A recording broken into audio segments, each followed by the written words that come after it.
खरं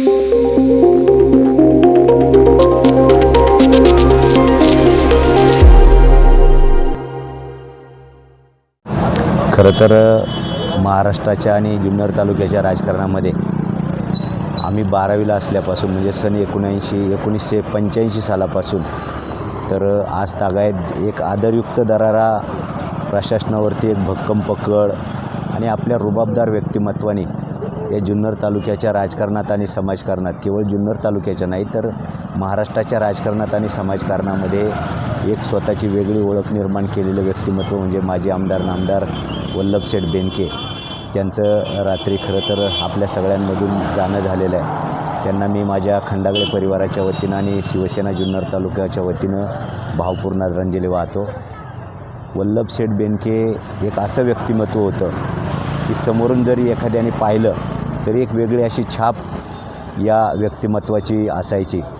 अधिकाऱ्यांनी नुसतं वल्लभशेठ बेनके हे नाव जरी ऐकलं तरी अधिकाऱ्यांची त्रेधा तिरपट उडत होती. म्हणजे या तालुक्याच्या विकासामध्ये 30 वर्ष या व्यक्तिमत्वाचं खूप मोठं असं योगदान राहिलेलं आहे. विकासाच्या कामामध्ये आदरणीय नामदार वल्लभशेठ बेनके साहेबांनी एक वेगळी ओळख निर्माण करत असताना या तालुक्याच्या सगळ्यात म्हणजे विशेषत्वानं या तालुक्यामध्ये जे कृषीचं क्षेत्र आहे त्या शेती क्षेत्रामध्ये शेतकऱ्यांच्या हिताचं काम करण्याचं काम त्यांनी खूप दिवस केलेलं आहे. मला आठवतं आहे आम्ही विरोधी पक्षात, पण ज्या वेळेला धरणाचं पाणी सोडायची वेळ असेल किंवा काय असेल, आम्ही आंदोलनाचा पवित्रा घ्यायचा. तर वल्लभशेठनी फोन करायचा, अरे तुम्ही इकडे या, मी ते साहेबाला सांगतो.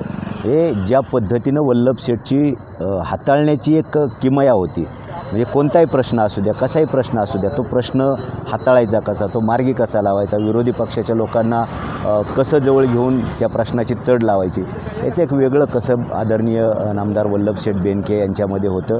आणि त्या खरं तर असं एक व्यक्तिमत्व जाण्यानं केवळ बेनके परिवाराची नाही तर तालुक्याची एक प्रचंड मोठी हानी झालेली आहे. आणि खरं मी सांगेल की वल्लभशेठसारखं नेतृत्व होणे नाही.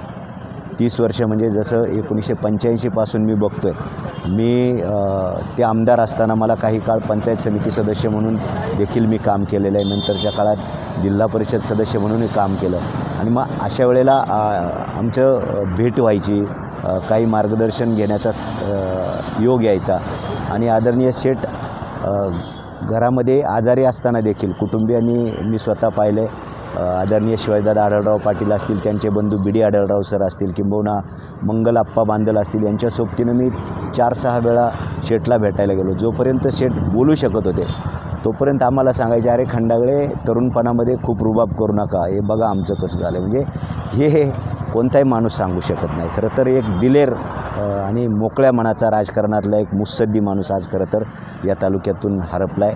कुटुंबियांना जितकं दुःख आहे तितकं सामान्य जनतेला देखील दुःख आहे. पुन्हा एकदा मी या व्यक्तिमत्वाला माझ्या खंडागळे परिवाराच्या वतीनं, आमच्या मांजरवाडीकर ग्रामस्थ आणि शिवसेना जुन्नर तालुक्याच्या वतीनं भावपूर्ण आदरांजली वाहतो.